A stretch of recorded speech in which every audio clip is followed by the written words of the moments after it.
Right. Hello, good evening, good afternoon, good morning, good whatever it is, wherever you happen to be when you're watching this review. My name is Paul. I'm also called Knickknack. I'm the brains behind Knickknack's Daily Teaser, Knickknack's Old Peculiar, at Mr. Cuddy2977 over on YouTube, and tons of TV and movie reviews. This is going to be a TV review of the recent episode of Star Trek Strange New Worlds called Through the Lens of Time, and I'm doing it because people seem to enjoy them.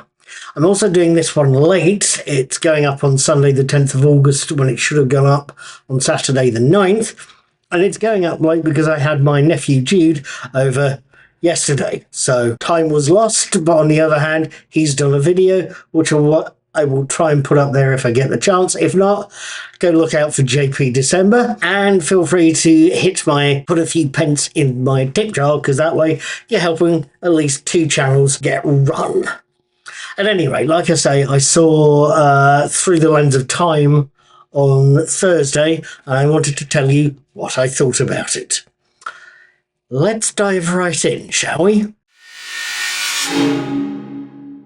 Episode 5, Through the Lens of Time, opens with a brief summary, and then shifts to the cold open to show us Dana Gamble, Chris Myers, recording his personal log for the day, telling us his daily duties have been done, having a conversation with Dr. Mabenga, Babs Oluson Moken, about sickmaid Kit.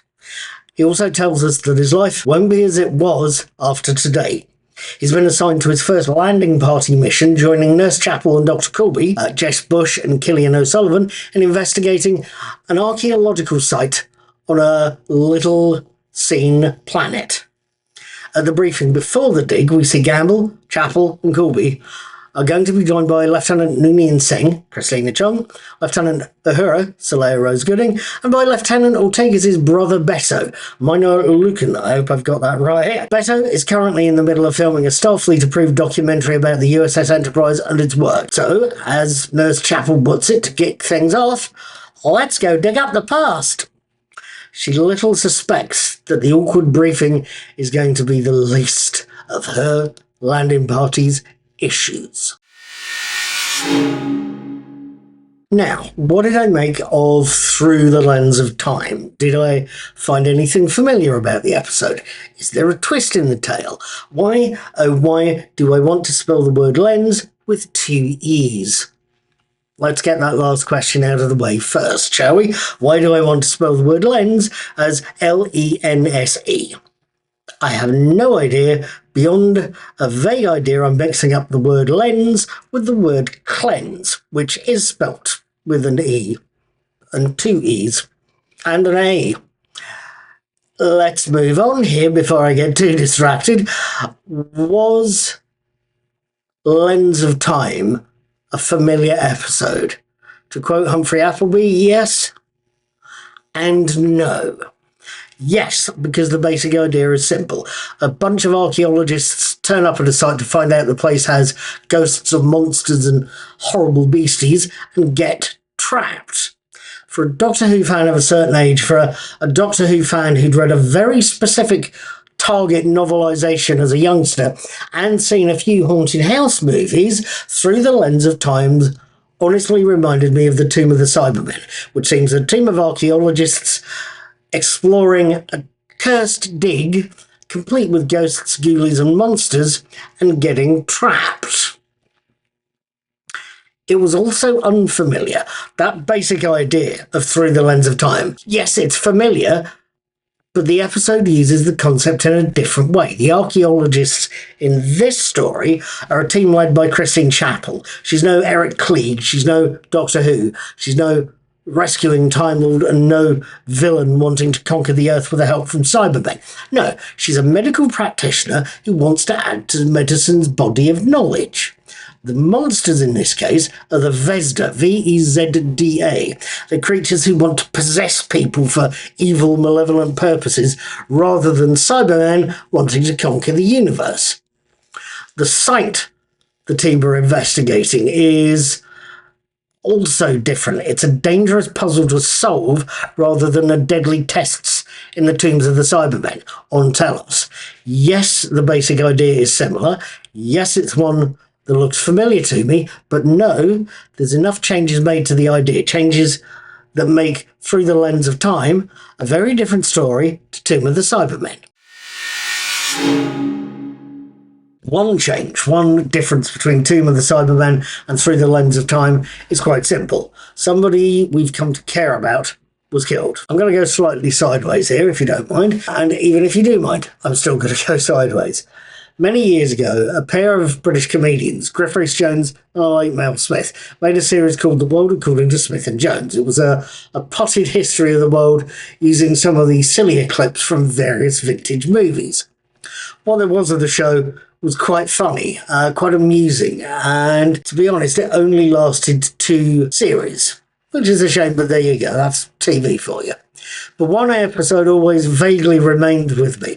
It was the one that covered World War II, and it always stuck in my mind because it made the very obvious point that any minor character who says something along the lines of, I'm going to open a pub back in Blighty when this shindig's open, dies halfway through the film.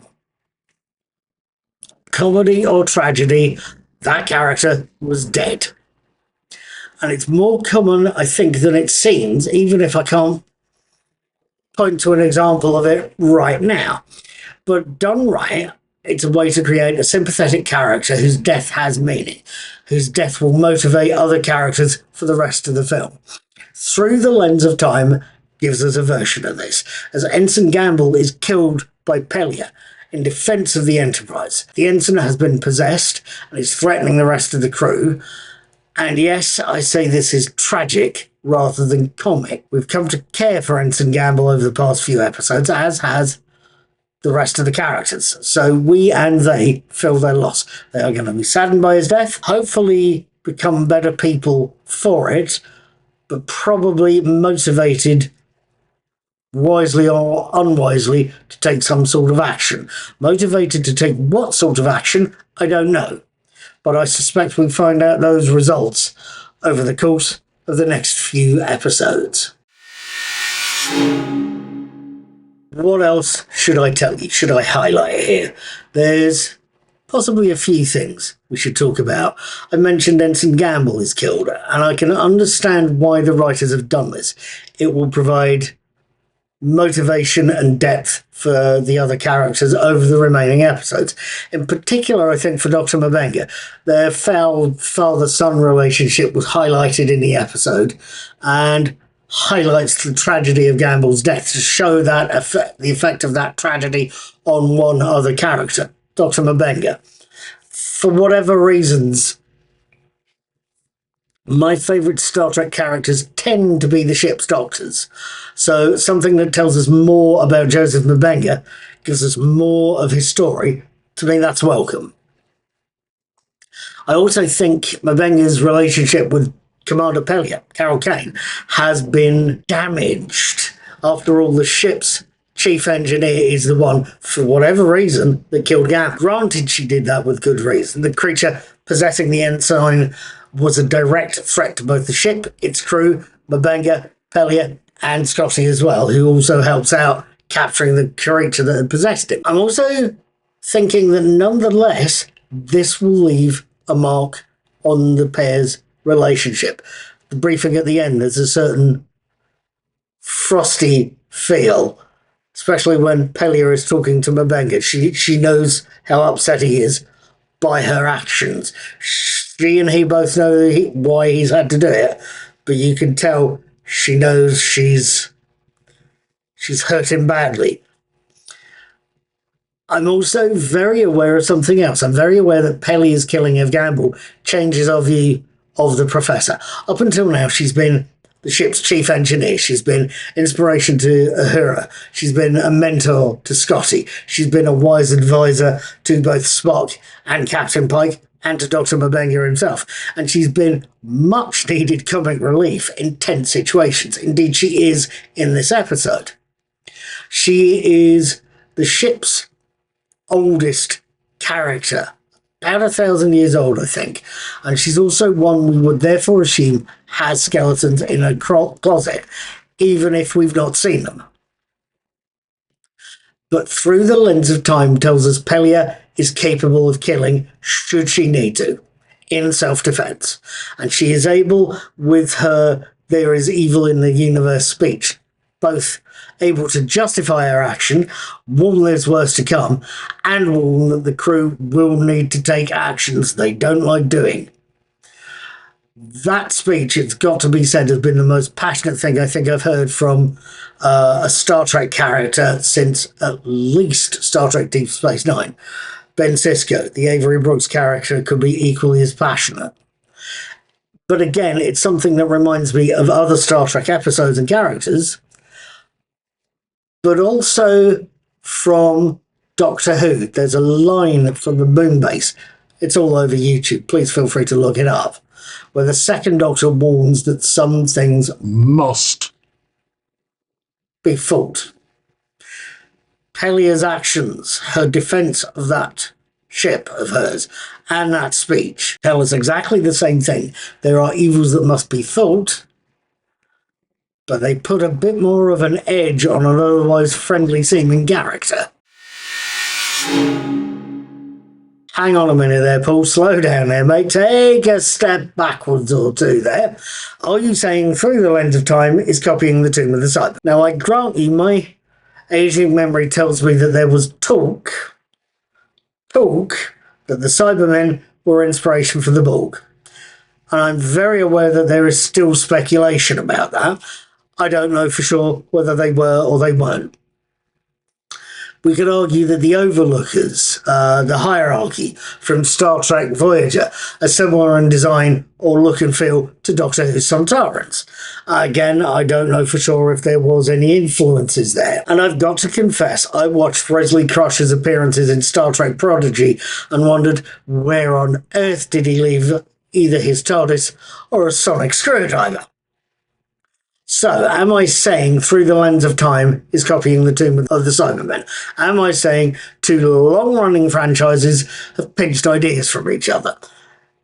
No, I'm not. I am saying again there is a similar basic idea behind both Tomb of the Cybermen and Through the Lens of Time, but there are also plenty of differences between the two stories. There is enough to make sure that both stories and the two franchises are very different. So what, given all of that lot, should I tell you about Through the Lens of Time? Should I tell you it's good, it's bad, or it's ugly? There's possibly a lot I could tell you there, but instead I will just tell you two things. One, Through the Lens of Time is one hell of an improvement on A Space Adventure Hour. That was still something I say was disrespectful to the original cast. Two, Through the Lens of Time is one hell of a watchable, enjoyable, very dark episode with passion and pain and a hell of a lot else laced all the way through it from start to finish it. Watching it is going to be very, very rewarding for you. Right, so once again, that is where I'm leaving things, and like last week, I'm going to ask you to subscribe to my YouTube channel, Mr. Cuddy2977. Maybe drop a few pence in my tip jar. I'll try and leave it there, but have a look through my channel. You should be able to find it. And I'm going to assume that you will do either if you think I'm worth the effort. You will get a lot of quizzes, a lot of TV reviews, and a lot of stuff that is basically twaddle of various qualities. The only other things I should add at this point, firstly, is thanks for being patient. This video's gone up a day later than I was expecting it to, but it will be up. More will be up next week. The other thing is simply that I will be watching the next episode, The Salat Who Ate Its Tail, on Thursday the 14th of August, and will hopefully be publishing my written and video reviews by the following Saturday, on the Saturday the 16th. I will hopefully see you then, and until then, please subscribe. Thank you for watching. Take care, be good, have fun, and be seeing you.